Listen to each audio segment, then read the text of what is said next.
Hello, sir. Hello. Thank you so much for being here. No problem. Thanks for having me here on the Discovery Method. The Discovery Method, yeah. Karter, tell me about what has been going on, man. A whole bunch. I've been really creatively busy this year. I was a little creatively exhausted, actually. I think I took on a lot of projects this year. The main one, I think, for me is my new solo project, which is Zora Graves. So I basically finished my album a couple months ago, and I'm going to release it on the 14th, which I'm very excited about. And it was a very big process. I think it's the first thing that I've made that I tried to do it professionally the whole way. You know, like I've made like bedroom pop albums before, and I've made like rap beats before, and I've made like, you know, like kind of basement recordings before and turned those into records somehow. But this is kind of the first one where I like wrote a bunch of songs and then produced them at every stage as high quality as I could. So it's really nice to finally be at the back end of it, you know? It's awesome. I love it so much too. I remember hearing the first like demo versions before you went to the studio. And then I remember you were kind enough to invite me into the studio for part of it and stuff. And that was fun. Yeah, that was really cool. And so I got to see that process. And then also, and now hearing it now, it sounds fantastic. Thanks. Like, I'm not just saying that because we're friends and you're at this table and stuff, but like, I'm very impressed. Thank you. It sounds really good. Yeah, I'm very happy with it. Everybody who like worked on it really like just blew me away at every point. Like, I feel like really the only thing that I did right on it was just like picking people who are good at stuff and getting them to like be good. And so, I mean, like, you know, our mutual friend Max on drums just like is incredible. Like we did all the drums in like one day. It was amazing. Awesome. My new friend from this year, Jesse, who is like my favorite person in the universe now, just like appeared out of the internet and like did half the vocals on the album. Oh, was that Mez? Yeah, Mez. Yeah, that's right. And she was amazing. We did like all of her vocals in one day. Like, I just sent her the songs, and she came over to my apartment one day and was just like, "Oh, I'm super into it. It's like a nautical pop album, right? I have a mermaid tattoo. Let me sing it." And I was like, amazing. It's like perfect. Yeah, it's like things just like work out somehow because people are awesome at shit. Hey man, you put some vibes out into the universe and let people do their thing. It's like some amazing things happen. Oh yeah, and I have to give, before I forget, a shout out to PD Novoa, the greatest engineer in Southern California. PD Bang Bang. Or possibly the universe. Yeah, he like made everything happen, really. He's great. I like PD a lot. Yeah, I had like multi-track demos of everything. Like I had like almost everything recorded before I went into the studio, into the ship. And then he basically just made it all good. So that was awesome. He's great. He really gives a lot of freedom in the studio, and he's good at like throwing ideas. Like, hey, why don't you try it with this thing, or this little thing that I have? Let's run it through here and do that. Like he's very skilled at what he does. Yeah, and he's just like I don't want to say workaholic, but he's just like so driven, you know, all the time. He just like very committed. Yeah, if like at any point there's a lull and like we're not recording something, or like I'm even just like thinking about something else, he's just like, "So what are we doing?" It's like, "Petey, you've been tracking for 10 hours. Like, do you want like a burrito or something? Like, what's going on?" But no, it was a really fun process to make the record, which is called Reef Zero, by the way. Reef Zero is the name of the record. Yeah. And I'm very happy with it. Really super stoked at like all the work that everybody put into it. I have a music video for it coming out tomorrow, which I did with my friend Ben, Out Here Visuals. It's for the song called Vapor Brain, which is one of my favorites on the record. So that one should be cool. And the cool thing about this video, which is something I've never done before, is I got to use a lot of underwater videography that my little brother did. Oh, that's awesome. Yeah, he was like working as a dive master in Florida for like a year after he finished college, and has like a ton of like really, really sick GoPro footage. And I think since he was diving like every day, that he didn't like realize how amazing the stuff he was capturing was. And then he just like showed me this like little clip of like a nurse shark that he found one day, and I was like, how much of this do you have? And he's like, I don't know, like 20 hours. And like it's all good, it's all like trimmed down to just like really amazing shots of like schools of fish and corals and sharks and eels and all kinds of awesome stuff. So wow, yeah, I got to use a lot of that stuff for this video, which is cool. That's very cool. And that it's your brother's work, and so your brother's like participating in your art, and that's really cool, man. Yeah, that's a lot of fun. Very excited. Out here visuals, that's Ben, you said, right? Yeah, that's Ben. Me and Ben actually went to high school together way back in Indiana, and then we moved out here kind of independently. I came out here because I didn't know what else to do, and he came out here to take over the rap game, which he's doing. He's doing a good job of. Yeah, he shoots with all kinds of like A-listers now. It's amazing. I'm like so ridiculously proud of that guy. Yeah. And he's also like still down to make weird videos for his friends, aka me. So that's cool too. Hey man, when people are doing what they love, they just like to do it in all facets. Do it for your friends. Do it for other bigger artists too. Like so greatly appreciate him. I hope this whole podcast isn't just me like talking about my friends and how good they are at making my music viable in the world. No, but that's kind of like what it is, you know. It's just like. But that's what I mean. That's particularly what I want to know, and I'm sure that's what other people want to know too. Yeah, you know? I guess I've always like thought like music to me has always been very much a collaborative thing. Like every once in a while, I'll make a song from start to finish just by myself, and to me, that's like not as fun as working with other people and like, you know, starting to like piece some ideas together and like really like bringing different brains, different styles and genres and art forms together and stuff. Yeah, I agree. The collaboration is really what makes it the most fun, because you can sit there and write something by yourself, and even if it's pretty good, especially when you're writing by yourself, like you don't really know if it's good or not, but like when you're working with somebody else, you kind of like feed off of each other. Musically and creatively, and it's a lot more, it's a lot more fun, and I feel like things come out better. Yeah, definitely. It and you also like kind of stumble into ideas that you might not have had before, you know. Yeah, like I had like for this record, for example, I had an idea that I wanted sort of back and forth male and female vocals through the whole thing, but like until I like actually heard Jesse sing the songs, it like I didn't really have a clear idea of what that actually was going to sound like. And then like as soon as I showed her like the tracks and the lyrics and she just went for it, I was like, holy shit, this is like what this is what my music sounds like. It's like the coolest thing. That's awesome. It's really fun when you have an idea of something and you're trying to let it take shape, and you're not quite sure. Like you have an idea of it, and you can kind of picture it in your head, and you have an idea of like, oh, I think that's how it's going to go. And then it's just kind of, it's different, but it's better. It's like different in a way that you couldn't have imagined. Yeah. And like a lot of times music for me starts with just like a really vague idea or like an emotion that I feel like I need to express somehow. And I might not have like a super defined idea of what that is or how or where it came from. Like a lot of the ideas on this record are about like, I mean, it's sort of like a concept album, I guess, but like the real idea of it, and maybe the idea of kind of the Zora Graves project altogether, is just this concept of like sort of a love letter to a dying ocean, or sort of like a kind of like creative response to just like total environmental catastrophe, which is sort of like where I see myself a lot of the time. Yeah.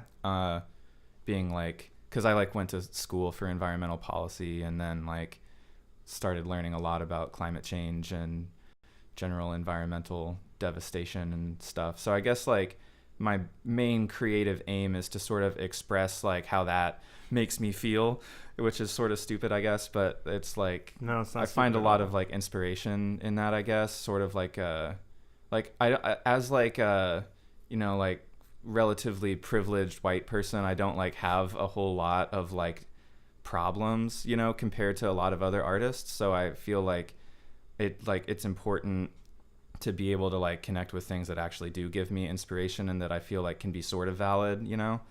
I don't want to like take up space in the world of music just to like, you know, write songs about like breakups and like my like weird personal problems. Not that there's anything wrong with that, and like a lot of people do that and it's awesome, but I think what really like drives me is more of like, you know, like existential terror and stuff like that. Well, it's completely relevant to exactly what's going on in the oceans and stuff. And I think a lot of people, you know, when you write a song about a breakup or something, people only listen to that song when they only really relate to it when they have just gone through a breakup. Yeah, and also like every song on this record is a breakup song, so I'm like, kind of full of shit. But it's like it's like a weird concept of like it could be like I don't use any like gendered language or anything. It's all sort of like, it could be like a speaker talking to like the planet, or it could be like two sea monsters literally going through a breakup, and there's kind of like a lot of different ways to interpret it lyrically. And then like musically, like I said, it's like really just collaborative. Like I just like find sounds that sound good and try to throw them together and see what other people think of it and try to get to an end product that is cool. So yeah, it's very cool. That's the process, I guess. It's very cool. I love, there was lots of other like extra sounds that were in there. I think there was like bubbles under the water and stuff. I used a lot of like hydrophone sounds. Like I try to like, when I do this like sort of like high concept like nature music kind of thing, I mean, it's very much like pop music. It's not like as experimental as I probably thought it was going to be starting out. It definitely came out as like a pop record, which I'm cool with, and like I'm really happy with it. But when I do this kind of like nature driven experimental process thing, I like to use actual sounds from like the environments that I'm getting inspiration from. Yeah, definitely. I think it's a good combination of, you did mention pop, and it does sound like it's got the pop element to it for sure. But there is, I definitely see elements of, well, obviously the nature with all the bubble underwater recordings and stuff like that, and then also a bit of the experimental is still there because of the timing structures and things and different songs. Yeah, I mean, I don't know. What to me is like pop is probably a lot different from what like maybe other listeners would think of as like pop. Like I'm sure like a lot of people would hear this record and be like, that's fucking weird. And a lot of people would be like, oh, this is like normie music.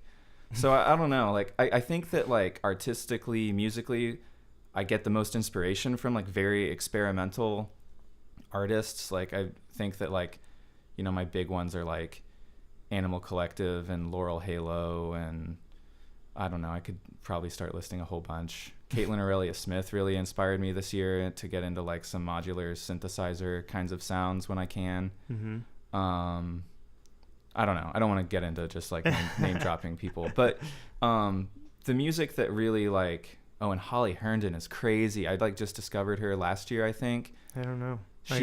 She like just like a week ago released a song that is, I'm way distracted now, but this is cool. That's fine. Yeah. She just like released a song that was composed and I think also like produced by an AI that she created. What? She calls it like her baby, like its name is Spawn or something. And the way I understand it, I don't really understand how like programming an AI works, but it's like trained on compositions from a musician, and then she just like feeds it like spectrometer like Fourier transforms of her voice, and it like composes this whole song just out of like digital voice data. Wow. By like learning, and it like that's like the whole deal. That's like how it's made. Like stuff like that really like inspires me in a major way. It's like, holy shit, like the possibilities are really endless, and like people are doing like way experimental stuff that's like truly experimental, you know? Yeah, that's pushing the edge of technology right there too. Like that's right. So all that is to say, like when I make music, like what really like inspires me is like very experimental stuff, but then like it gets digested through my like pop brain, I guess, and it comes out as like somewhere in between like total like what's the word? Novelty? Newness? No. Experimentation. There's a word that I'm not thinking of. But I also like, grew up listening to like a ton of pop music and classical music and stuff that's very rigid in structure, and so everything ends up being somewhere in between those two things. Like I probably would call it experimental pop. Experimental musicians would probably be like, this is not experimental, and pop musicians would probably be like, this is not pop. So I don't know. Everyone's got their own interpretations of what things are too. It's like I see that a lot when it comes to like post-punk and stuff. People like there's a lot of like mixed like specific genres in there, and it's like everything is just kind of bracketed in this post-punk shoegaze. Like right. There's a lot of things that are right there, and there's like subgenres and stuff. And yeah, shoegaze is a big one because it's like every other band in like seemingly central LA that like my band Squid Cult plays with, like they all call themselves shoegaze bands, and it's not that they're wrong or anything, but it's like they sound like 5,000 different things under that label. It's a wide spectrum. Like, yeah, and like post-punk, I have no idea what that means. Basically, there's just post-punk, so it's anything that happened after punk. So any rock from like the 80s onward, but not hardcore. Yeah, but if it's got any reverb on it, though, then it's shoegaze. Oh, then it's shoegaze. Then it's shoegaze. Yeah. If it's got any reverb or delay, then I would consider that shoegaze. But if you take the reverb or delay off, it's probably just post-punk. I like that. Yeah. Yeah. So, yeah, experimental pop is the same thing. It doesn't mean anything. It's just... Well, it's all open to the interpretation of the listener, too. People relate to music in all different ways, and that's kind of the beauty of it. Yeah, totally. And like as a musician, like finding like even just like one person who like seems to connect with something you do musically is like the coolest feeling in the world, Yeah, it's like a deep understanding. Like you like finish like a rock show, and like even if you thought it was like boring or not good or something, and then somebody comes up to you and is like, that was amazing, and they have like one song that they like actually like listened to and resonated with them on something, it's like, wow, that's fucking crazy.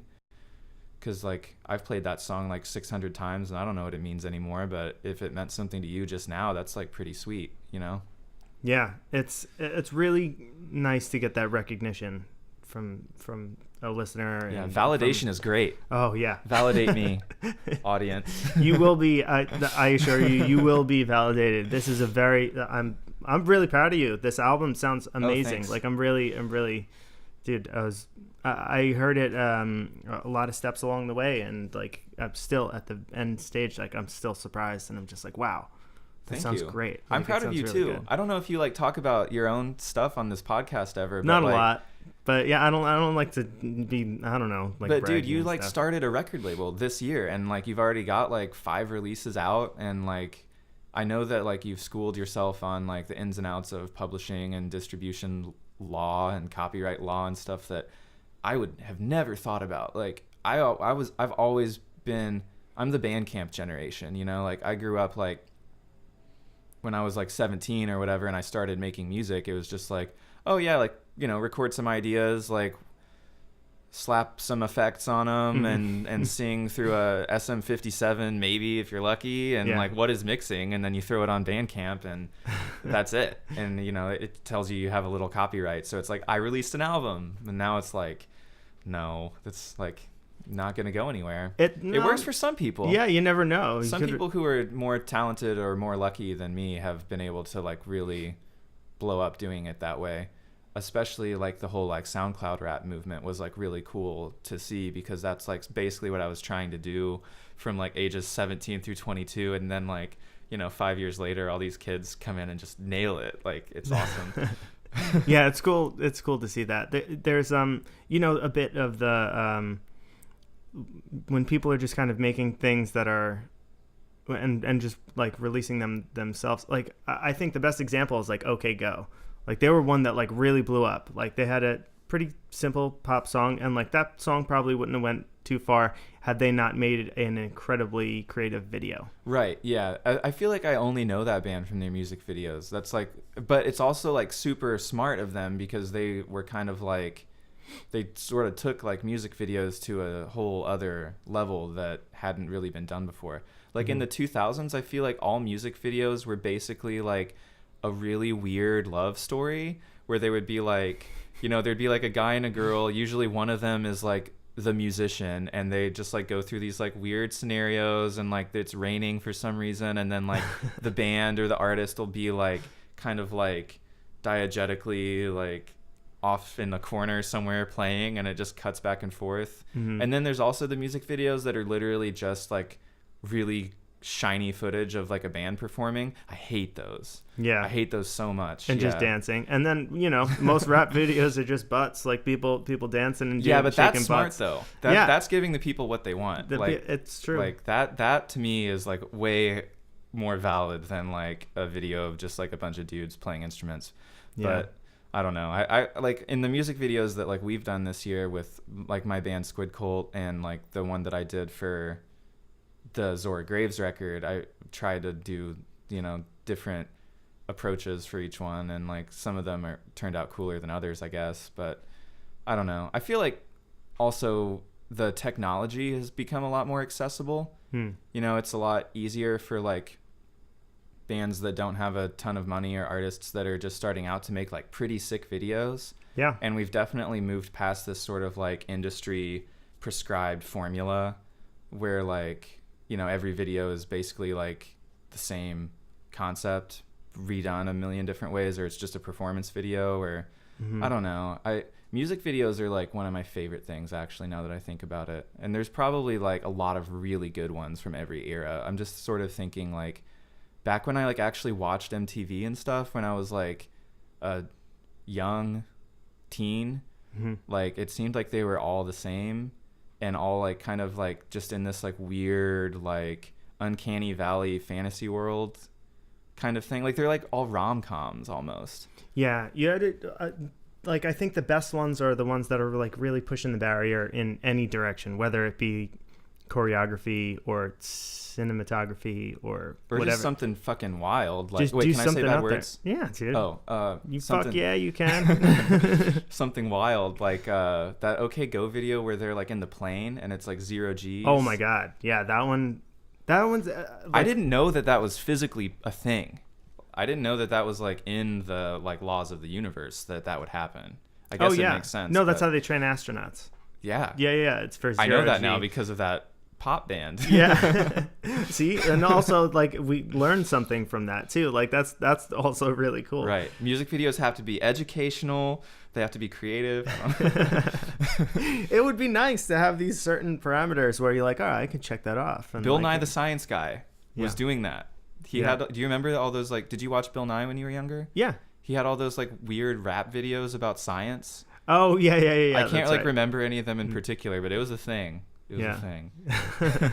But that's really smart, you know, to have you be learning things like while you're also being entertained and musically interested. Yeah, and that's the other thing that like really has always drawn me to music is like not only like collaborating to make my own ideas a thing, but also just learning from people. Because like especially here in LA, like everyone's so good at shit. Like everybody has been doing their thing for like their whole lives, or at least like long enough to be like competent at it, you know. And it's like I'm just like basically walking around in like a constant state of like inspiration, basically.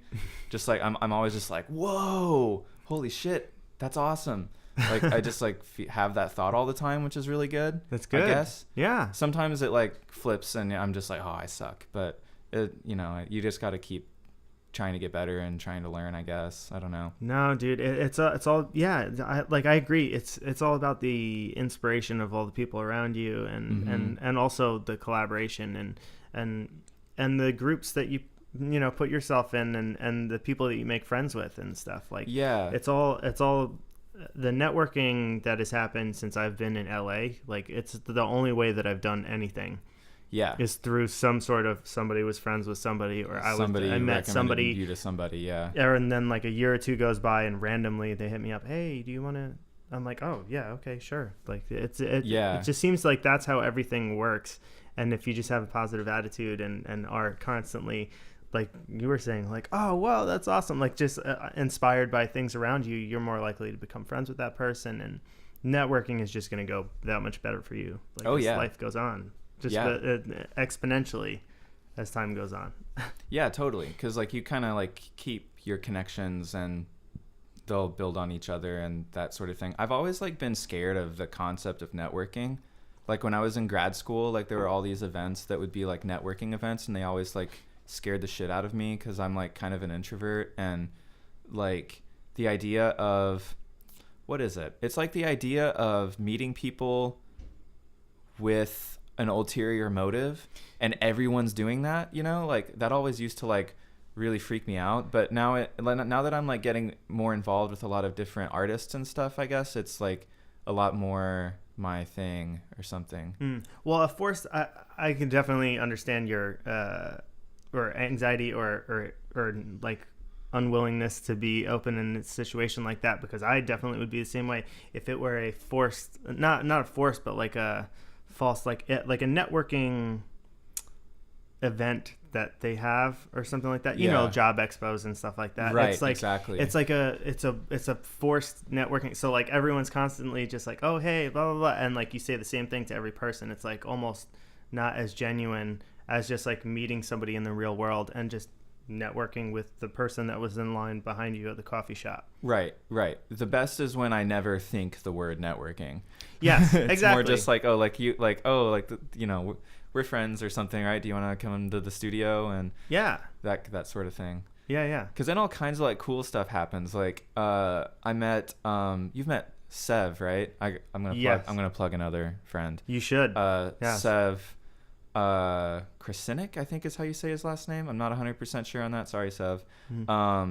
But yeah, he's basically like an evil genius, sort of like Dexter from Dexter's Lab. He has like a workshop. He's like a very like competent electrician, I think, and he like builds like his own like square wave generators and stuff just like for fun in his spare time. But he also, you know, he's like really good at like all sorts of analog processing that I would have never had access to if I hadn't met him.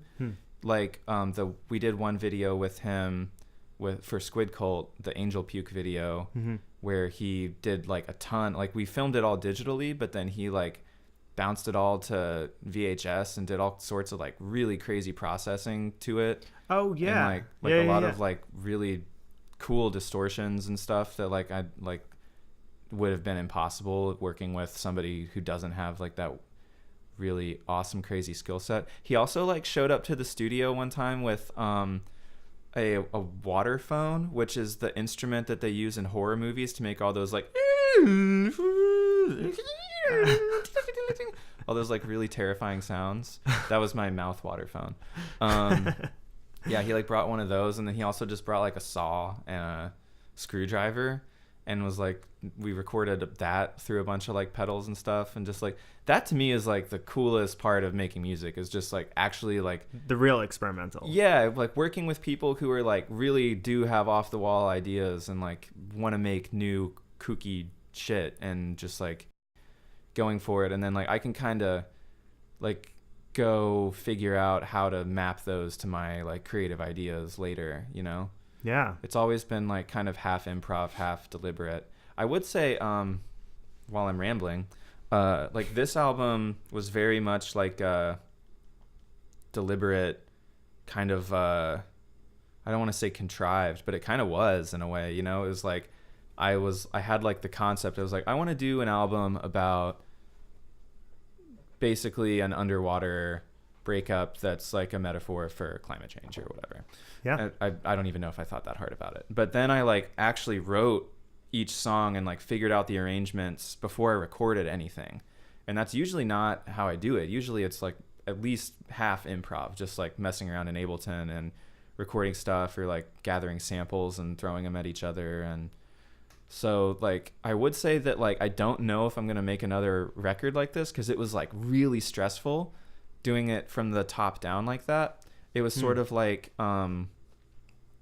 being a producer and an artist at the same time, you know? Yeah. Because I didn't just like creatively make demos and then take them to the studio and work on them. It was more like I wrote the songs for myself and then made myself produce them and execute all these ideas that I had written down. And it was like I felt a little constrained, and there was like this big feeling of like like a constant feeling of like, oh, I'm gonna fuck this up, you know, because it's like everything comes out of your head and it's different, and then like, but then there are those like super awesome moments, like when like Jesse came on and like recorded like the first few vocal takes when I was just like, oh, holy shit, no, this works. Mm-hmm. So it's like a little bit of half and half, but I think in the future, I'm gonna try to get back to more of the like experimental way of doing things, which is to not really care about producing a preconceived product. Mm-hmm.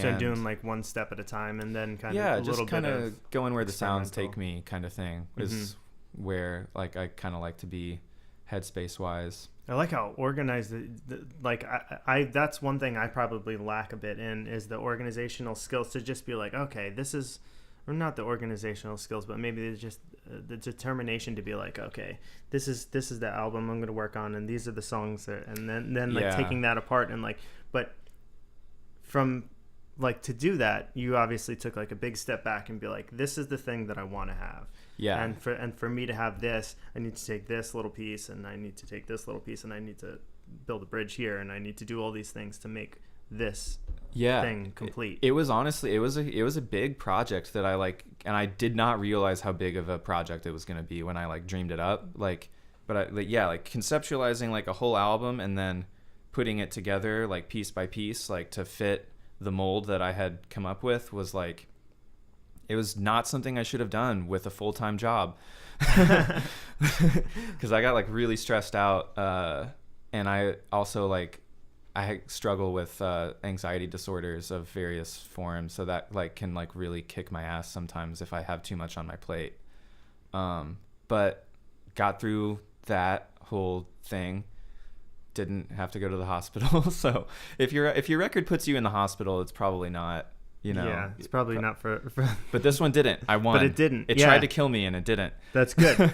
You are the successor. Yeah. And like, that's part of the beauty of something too, is like, you know, if you didn't struggle at all, you wouldn't feel as accomplished at the end, right? Mm-hmm. So it's like part of the struggle and like the blood and sweat and tears, so to speak, is what makes the album that much more meaningful to you, and also like that much better, really. Yeah. Like, you really got to like break your ass like working on something for it to be really good. Yeah. Oh, totally. Yeah. And I think that this is probably the first record that I've done that I really like gave, not to sound like a sports dad, but like 110%, you know. It really did like soak up like every possible ounce of my free time and creativity for big stretches of the year. And I also have like a bunch of other stuff going on, like, you know, like Squid Cult did all kinds of shit this year. Squid Cult, Gilmore Glendale, there's a lot of things going on, man. Gilmore took a lot of Gilmore came from a dark place. Yeah. Sometimes that's what it takes. We're gonna release that one, I think, at like early next year. Yeah. That's Gilmore Glendale is my and Dan Talton from Squid Cult, our like evil synth pop side project. Love it. It honestly, like, I think it's probably like, I like joke about this with Dan all the time, that like Gilmore, it was started as like an afterthought because like I was bored at my old apartment in Hollywood, and just like at like 2 a.m, like invited Dan over, and like me and him, I just like played a couple like dumb little beats that I made, and he just like sits down, because Dan's like amazing. He just like sits down and like, plugging Dan Telton, and it's plug number 49. He just like sits down and like writes 2 poems immediately, and just like records them in like this like evil, not too evil though, but like this like dark, crazy guy voice thing, you know? And then like that sort of like ended up spiraling into a whole like character that we created, which is Gilmore Glendale, who's like this like vampiric overlord of the Glendale synth pop underground. And he like also is the mayor of Glendale, and he also built Glendale and then died and then rose from the dead hundreds of years later.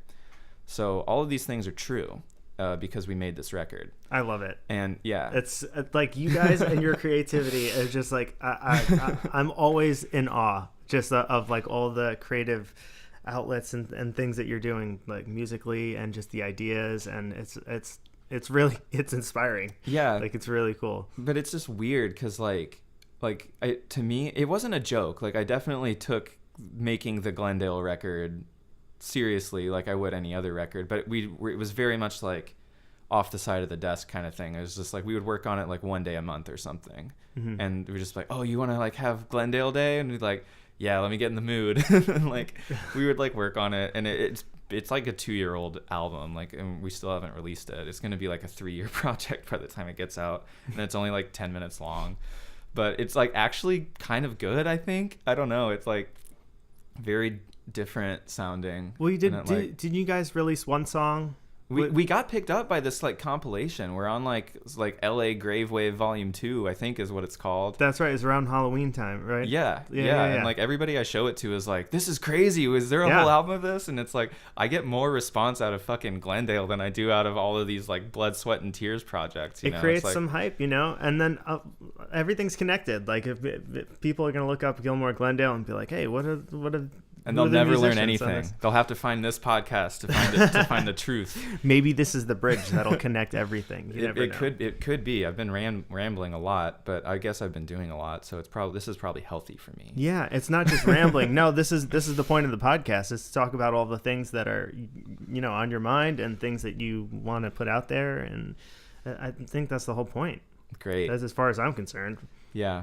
But it is funny how sometimes like the stuff that you make just for fun, like in your spare time, can turn out in some ways better or even like cooler than stuff that you like dream up and like have this whole big concept and like bust your ass to make it happen, Yeah. So like I think I need to kind of find a happy medium of those things. Not that making Reef Zero and like starting the Zora Graves project wasn't fun. It's like very meaningful to me, It's like definitely going to be like a great medium for me to express my true artistic vision going forward and to collaborate with people. But yeah, I mean the Glendale thing was just sort of happened. Like it, like he took over, and like that's fun. Like I like just kind of like I like doing stuff when it's fun. Dan. Yeah, no, that's the best way to work on something, is when it's fun. Because when it's fun, you're not really, it doesn't feel like work. You're just kind of like inspired, and you're kind of you're in the moment and you're just enjoying it. And when you enjoy something, you're putting like yourself into it wholeheartedly. Yeah. Because you're really enjoying the process of it. Yeah. The music makes you kind of. Yeah. Yeah. And it just, that's definitely what music does for me. That's why I'm like surround myself with music and musicians and and choose to work in the places that I work.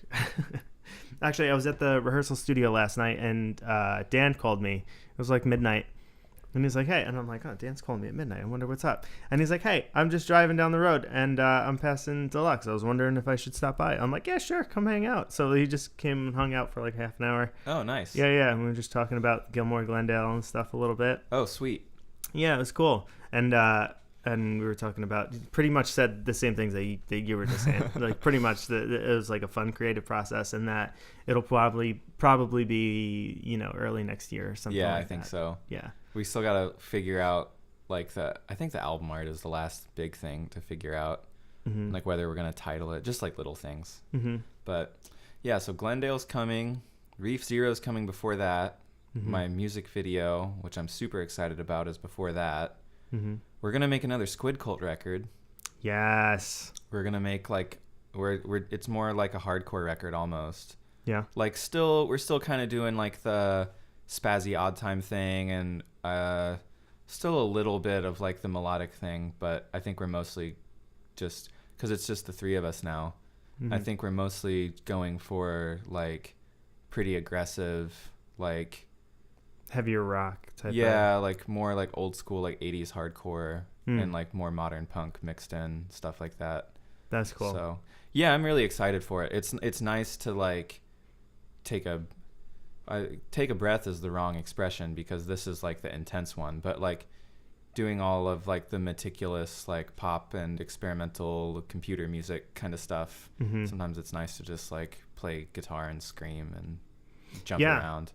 Yeah, it gets out. It's funny because the heavier music, like especially punk rock and like the grungier stuff, like it gets out some deep like primal aggression that like you don't realize like is inherently like part of you as a human. Yeah, totally. It's in there, and it's like not necessarily in like a super like macho way. Like, no, like it's more of like it's like a therapeutic way. Yeah, I don't really know how to explain it. I do know that I've always like wanted to be in like a punk band because that's like the music I was into when I was a kid, or well, when I was like 13 and on or whatever. But like it just never really like materialized for some reason. Like when I was in college, I played in a bunch of like jam bands and stuff. Just that was sort of the crowd that I ran around in, and then did my own like experimental pop stuff on my own.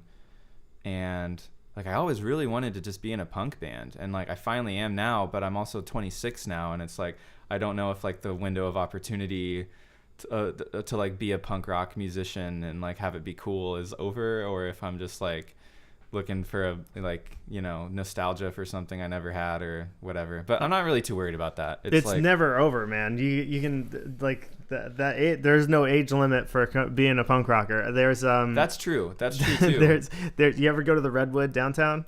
No, we're playing there on the 21st though. You will see the Redwood is like a punk rock. It's a pirate bar, right? It's a pirate bar. Yeah, I love it. It's really cool. I'm excited. But also like anytime I've been there, I've seen like some punk rock bands and like older punk rock bands. Like these guys are in their 50s, 60s. Yeah, that's another thing about like I'm gonna show my transplant cards a little bit, but like I grew up in Indiana, and there are like, especially in Bloomington where I went to college, there's like a pretty, you know, existent punk scene there, but I've always felt like I was kind of outside of it, mostly due to myself being too stupid. But like here, like you meet like 50-year-old punk rockers and stuff, like, and it's like normal. So that was sort of like a little culture shock. It's like, oh, like all the things that like I read about on the internet were actually happening somewhere. It just wasn't happening in central Indiana when I was a kid, which bummed me out. I went to a couple cool ska shows in Indianapolis when I was like 14. That was about it. Oh yeah. Yeah, like my favorite, one of my favorite bands from that era of life is Bomb the Music Industry. They're from your neck of the woods. Jeff Rosenstock is from Brooklyn, I think. Really? Yeah, he actually has a really successful solo act going on now. But he did like kind of like a pseudo electronic punk thing called Bomb the Music Industry that was going on in like the 2000s vaguely. I'm gonna check it out. I was super into it. Yeah. It's like, it's weird to listen to now, but like at the time, one of my friends showed them to me, and I was just like, this is like the most meaningful, passionate, like accessible, cool music that like I've ever heard in my life. And it was like that kind of turned me on to a whole bunch of other like DIY punk music, and then from there into like experimental music. Was that how that whole thing happened, I guess. It's all connected. See, it had to start somewhere. Yeah. I started on internet forums. I started on like message boards, you know, like pre-Reddit kind of stuff. I started mine like how I would discover music when I was younger. It was like I would I'm really gonna date myself now. It was like the Napster days, and the beginning of Napster days, like you would download a music file, and like sometimes it wouldn't be the band who it said the file is, dude. Or sometimes there would be like a bunch of band names on one file, and you're just like, you don't know who it is. Just people trying to get downloads on a free I peer-to-peer never understood service. it. It like, doesn't make sense. No, I don't. It was very unorganized. Like maybe the person making the file didn't know who the band was, so they just put a bunch of bands that are like it sounds like. But I think sometimes it's people putting their own bands, maybe, and calling it like Green Day. Because like when I was like on LimeWire, you know, which was like right after Napster. I missed Napster. So that's like our difference in age. What, probably like 4 years or something. Yeah. And so I was like on LimeWire, and I remember I would download I'm trying to think of a good example, but there would be like, it would say like Green Day, Wonderwall or something, and it's like it's like no. And like also, who is trying to help Green Day by like pretending that this Oasis song is by Green Day? It's like so weird. And but they would have like, you know, like millions of downloads, and like so I definitely did discover some like weird music on LimeWire on accident. And then there was this music forum that I was on called like It was on a video game site, GameFAQs, which I think still exists, but the music forums don't. I don't think. And I actually met some of like my very good friends to this day on this like dorky little like message board called Music Alternative is what it was called. That's really cool. Yeah, and I'm like we actually have like a band now. This is my 700th and 4th plug. There's no limit. Yeah, so we have been working on. It's my friends, Matt, Nick, and Ben, who all have like artist names, which are Matt is 105, Ben is Sad Sick, and Nick is the Telepathic Kid, which he's trying to disown that artist name, and I keep telling him you have to keep it because it's great. But we have a band now. We haven't named our band yet, but we've been like talking about collaborating because they're all musicians. We've been talking about like making something for like 10 years or something now. Like we met on a message board and now we just like talk to each other on Facebook, and it's like we actually sort of did it. We're like almost done. It'll probably be released like early next year or maybe mid next year, I don't know. But what's the name of that project? We haven't named the band yet. The project's called We Are the Dreamers. And it's sort of an album about like dreams and parasomnias, and like it's very it kind of oscillates between like what I call post DeMarco, like Mac DeMarco, kind of like dream pop, I guess, or kind of like soft rock almost, to more like hip hop kind of stuff. Okay.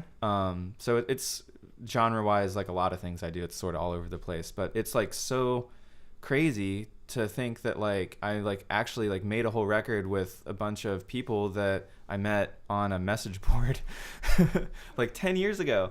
And it's like, I don't know, it kind of goes back to the networking thing, I guess. It's like you make weird connections, like, and if like, you have similar interests and you find each other on this message board, and like there's a reason for that, like you're gonna maybe like the same music, and obviously you have been speaking to these guys for 10 years or whatever, like, you know, obviously have like a friendship with them, so it's like, oh yeah, they're definitely good friends. And I've only met one of them in real life, and we're the only two that have met in real life because we just like happened to both go to school in Bloomington, Indiana, which is weird. What was I gonna say? Oh yeah, it's also just like it's such a weird artifact of that era, you know, like LimeWire is. It's like it was like this like Wild West of the internet or something. Like I don't really know how I think about it. It was like the age when I first got like truly dialed in to like the internet. It was like a thing. Like I would like go home after school and like get online and just like be on the internet was like the thing that I did. And like for like a weird like not socially competent like wannabe artist teenager from nowhere, like that was like a really great thing to have, you know. It was like I've like was able to like make these connections that have lasted like till now. And it's like I honestly just like I have a lot of nostalgia for like that time period.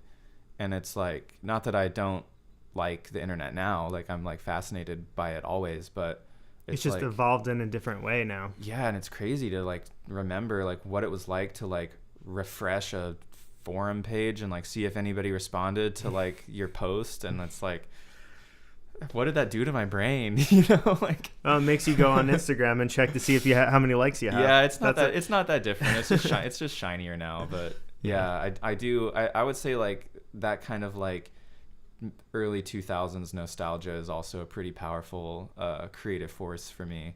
Like I love like 2000s top 40. It's like so cool. It was like such like maximalist music, you know.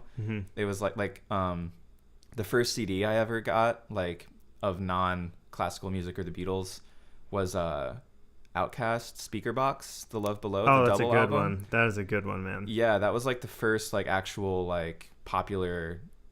That was like the first cool music I ever listened to, and like that has still really stuck with me. Just like that whole production aesthetic of just like do all of it. Yeah, you know, like take the idea and just like.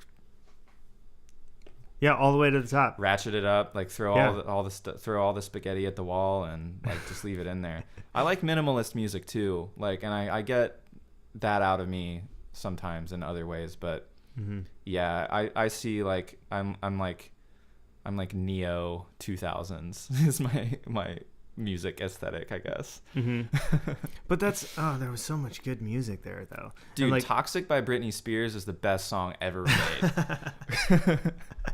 That came on the radio the other day. It's hard to argue with that. Best pop song. It came on the radio the other day and I was like, holy shit, like this is like where it is at. Yeah, like you listen back to it and it's like it's so 2000s pop. Yeah. Like it's stereotypically 2000s pop.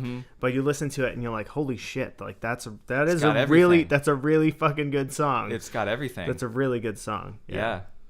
So Britney Spears is my other plug. Shout out to Britney. Hope she's doing well. She's coming on next week. Awesome. Yeah. No, that'd be awesome. I'll come bring you guys coffee.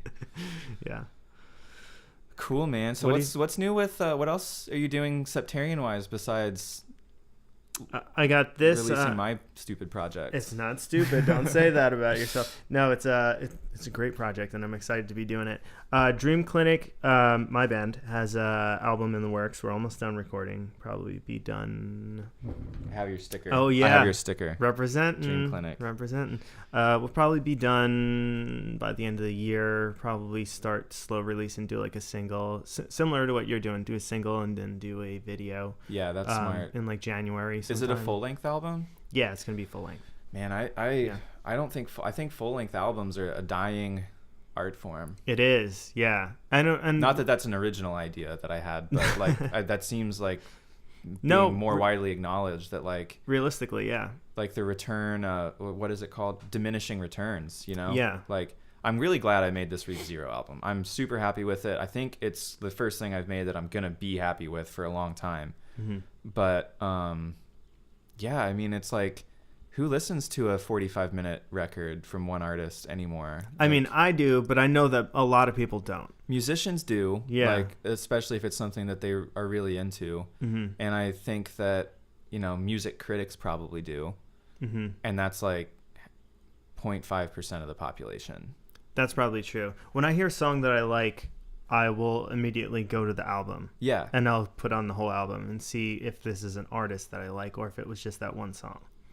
Yeah, I have like album brain in a lot of ways. You know, like I always kind of gravitated towards like concept albums and stuff that like really has like a consistent vibe but a lot of variety and can really like carry you through for like 40 or 50 minutes, you know?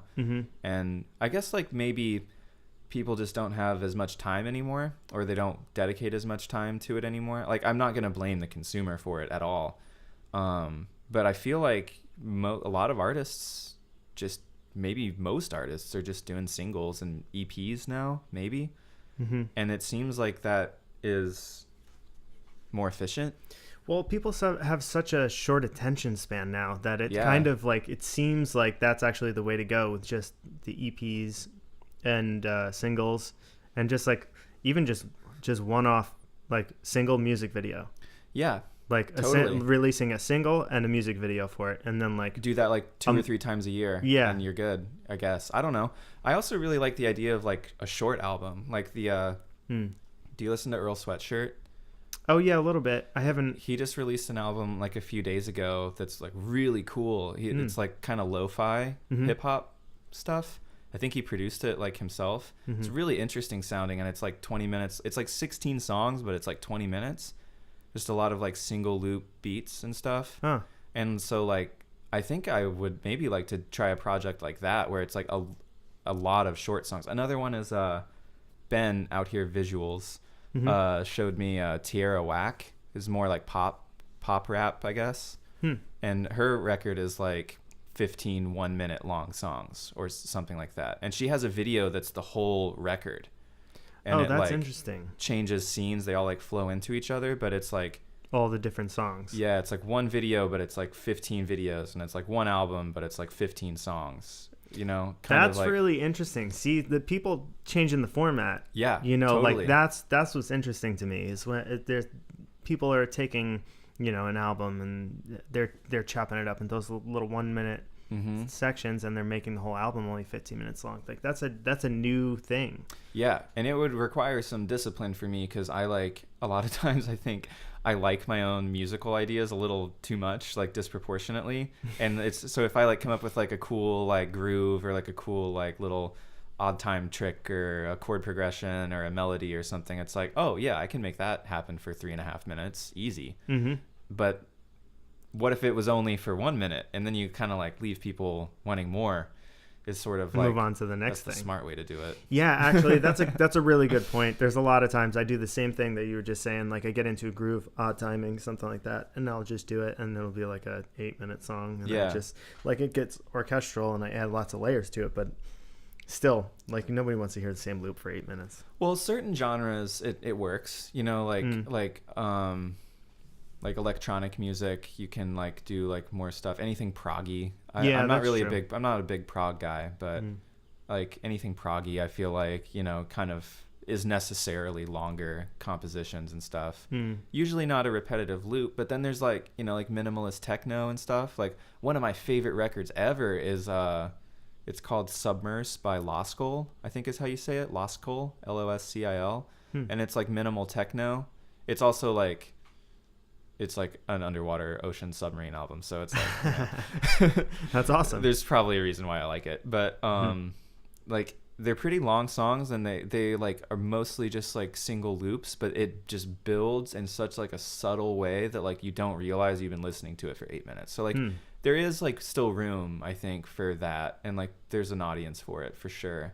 But yeah, I don't know if I'm gonna. I feel like I need to quit making like 3.5 minute pop songs. I need to like make 1 minute long pop songs or like long minimal techno songs. I don't know. Like, well, there's no right or wrong format. The that's the possibilities beauty are of endless. it. Yeah, that's the beauty of it. And being able to just do whatever it is you set your mind to musically, like that's kind of the beauty of it too. And also not knowing the possibilities of what are going to happen, especially when you're collaborating with people. Like I think that's the whole things to be learned. There's still a realm of things that need to be learned, like for me anyway, like on work, collaborating with people and stuff. Like I think that's a really like fun route to go, especially when it comes to solo albums. Like typically when I do a solo album, like I'll do all the things on my solo album and I won't be collaborating with anyone. But just because it's a solo album doesn't mean that I shouldn't be collaborating with people. Yeah. So I'm inspired to do something similar to like what you've done, where it's like you allow people the room to be creative in their own ways at things that you know that they're exceptional at, like they're whether it be PD doing the recording or Mez singing or Max on drums or Dan's on there too, right? He did, Edwin. He did vocals on one song and he did drums on one song. Oh, cool. So yeah, Dan really is just great at like filling in all of my creative and talent gaps. Very, very much like working with him.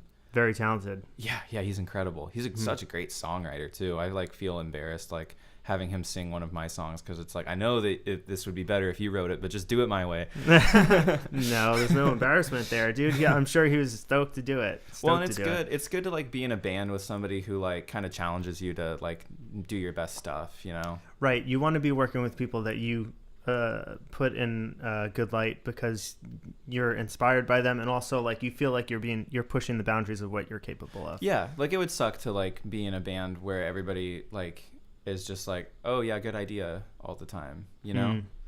Yeah. So yeah, there's like the collaborative thing is really what I'm about. I think there is like kind of a fine line between like collaborating with people on a solo record and taking credit for other people's work, you know? And I definitely never want to do the second thing, which I think like for the Reef Zero record, like I had like I wrote everything, and that sort of like I like composed everything beforehand and then was just sort of like filling in the gaps and like giving people like a certain like prearranged breadth of freedom and like how they like did things. And you know, but like at a certain point, like I also really like just like if I were to do an album that I wrote with somebody else, I wouldn't want to call it a solo album. You know what I mean? Sure. Yeah. No, that makes complete sense. Like you did the orchestral arrangements, like you did the the songwriting process. Like, you structured everything. You did the writing process, and then you gave them the freedom to be like, okay, in this spot here or whatever, like get creative, and like, but you gave them a lot of freedom to do, like, you built the framework, and then just like, okay, now fill in this, like what you would like to do here creatively. Totally. I think there's a lot of and I think as a musician, I think people appreciate that a lot, because it allows you to put your own flavor on it, and like really your own voice, and like be creative in your own particular way. Yeah, definitely. And like I said, like everybody's just like when you like write a song and then like you hear somebody like really make it happen, it's like just like so cool, and like I just like appreciate that so much. Like Jesse and Dan and Carol did one song on my record too, which is like turned out great. Yeah. She also performed her Slime on like 3 songs, which was awesome. Like it, like, you know, I don't know if I've ever like heard that before, so it's cool to like make something you've never heard before. Yeah, I love the Princess Squish album too. Oh yeah, and then there's that. I made a lot of music this year. Yeah. Yeah, so that's one that I did with Princess Squish, Carol. And that was like fun, because that was sort of the opposite. That was like she had all the concepts and like all of the like, you know, bits and pieces to fill in, and then I just produced it. So like that was, and like that's her record, like they're her songs. But I love like it. It's so carnival-y and like quirky, and like it's really cool. It's like spooky, like, but it's like very cute too, which I think is like her vibe. So like we did that. Petey helped a lot on that one too. Yeah. So yeah, the team killed it as usual. Well, and that's what's I'm just fun along too. For the ride. Now that you've done a few albums in different forms, like whether it be the Princess Squish or Squid Cult or Zora Graves, like now you've been consistently working with pretty much the same people on all the projects. So it's like you were saying, the team. Like it's like this team of musicians that you have, and friends and engineers and everyone, like all the moving pieces. And it's cool to have a team of people that you can continue to do work with. And you know, when you're like writing your next album, you already have ideas of like, oh yeah, I could probably have this person do that, or I can have this person do that. Like now you're writing probably subconsciously, even writing an album with in the back of your mind, like, oh yeah, I can have Dan do this, or I can have Max do that, or I can have you know, Mez come and do some vocals on it. Oh yeah. You know, like, and it's really it's cool to have that team and that collaborative, like you saying, that collaborative. Yeah, it's like a collective almost. Yes, exactly. Yeah, I've always wanted to have one of those. Yeah. Well, congratulations. It seems like you've already got it. Yeah. We did it. Yeah. No, it's been really fun. Like I said, I definitely took on probably more projects than like mental health wise I should have, but like everything turned out really well this year. You know, I'm like pretty happy with like everything. Especially the Zora Graves project is like really off to a great start, and I'm excited for what happens next with that. And I'm really excited for Septarian Records. You know, it's like, cause like, I mean, it's not just a musical team, you know, like without you, none of this would have happened. Not only running our rehearsal space, he runs our rehearsal space. Not, I keep breaking the fourth wall. I think it's funny. No, it's totally fine. Yeah. People are watching. Yeah. So like not only running our rehearsal space, but also running like the record label, which we probably might have found like another indie to like release the Squid Cult album, or like maybe my album, I don't know, but you sure? Of course you could have done it on your own if you had to. Yeah, and like you actually know what you're doing, which is like it takes a lot of stress out of it, because it's like once we get to the final product, we know that you can handle the publishing and, you know, the business aspects of it, and also like having somebody who can like, not that we've had to cross this bridge yet, but somebody who can like represent you on the business end is like really helpful. Takes a lot of stress out of being an artist, I think, because it's like a lot of times I make stuff and like I'm finish it and I'm happy with it and I think it's great, and then I'm like, okay, what the fuck do I do with it? So it's like even just like having somebody to bounce ideas off of in terms of like release dates and how to do promo, and, you know, like what the audience is and like how to classify it. Like when you ask like what artists does it sound like, it's like oh shit, I never thought about that. Mm-hmm. That's probably a good thing to know. Like if I'm trying to get people to listen to my fucking music. Yeah. And I'm happy to be doing it. Like I originally did the label just because it was something that I wanted to do to represent myself, and I hadn't really anticipated doing it for friends, and it just kind of turned into it. Mm-hmm. But I'm happy to be doing it, and now I'm at the point where now that it is this thing, I'm really just trying to collaborate with anyone and everyone, and there's no, like, people ask me, oh, is it a specific genre that your label, because most labels kind of do that, but I'm like, why pigeonhole myself in a specific genre? I understand why people do it, so you can have a particular market, but my reasoning for doing the label is really, I think in the long run, to do like licensing for indie films, and also just like helping new artists like get their stuff out and don't know how to do it themselves, right? And also like working on film. So I composed for a film last year, and like one of the things that they told me was, okay, we're giving you this much to compose the music for the film, and you can spend that money however you like. So I could either hire individual musicians, someone from part of the collective or something to hire. If I'm just like, if there's one part where I'm like, I'm not so great at piano, maybe I'll have Karter play piano here or something. Don't make me do it. You know, no. But just in general, you know what I'm saying? But also, if I have this library of music already at my fingertips, yeah, exactly. I can plug those into certain parts of films and essentially be a music supervisor in that sense. Be like, oh, the instrumental of this would be perfect here, and then that, you know, takes some time. Yeah, especially with particular parts of songs and stuff too. I've heard that there was a bunch of like sections of songs on your new album where I'm like, oh yeah, I could definitely see that being somewhere, like for mood music or something like that, like anywhere. Yeah, let's get super rich. Yeah. I mean, that's cool. I mean, just to be able to make some money doing things that you love, right? I mean, especially when it's on an album that you've already released, so it's like the work's done. Yeah. The work's done, and if people want it, and if it works and it works well with the piece of film, and it gets the point across of whatever the director is trying to do, then yeah, I love it. You know, more power to it. Yeah, that's definitely very cool to, like, you know, have you basically scrounging up all those opportunities. It's awesome. Yeah, trying to. But dude, it's been fantastic. What do you say? You want to wrap this up? Yeah, let's. What do we have to, like? Yeah, let's give some shout outs. Like we have to do more shout outs. Yeah. I wasn't sure if there was like no, there's a special ritual. We have to do we have to do patty cake. No. Oh, I don't want to do that. No.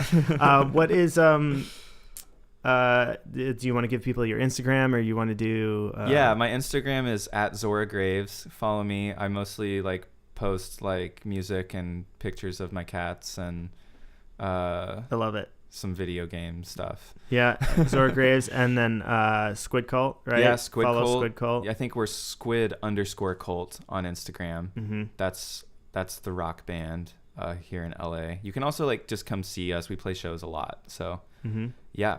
Septarian Records. Oh yeah, follow Septarian Records. That's a big one. Follow Septarian Records. There's so many. Yeah. Should I get into like all the people who worked on my album? There's like 30. If you want to, yeah.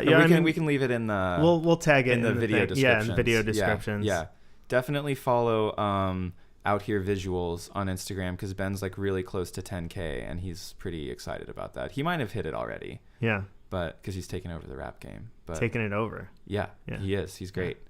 And Mez Music Official is Jesse's. Oh, okay, Mez. cool. Very important to follow her. She's my favorite. She has a great voice. Like I really loved it on the album. She's great. Really great good voice. Great vibes. December 14th. Yes, Reef Zero is out December 14th. Please listen to some of it. Yeah, and check out the music video. Yeah, that's tomorrow. Thanks so much, Karter. Thanks, Danny. Yeah. Everybody. Both crash above my head. Eyes roll up.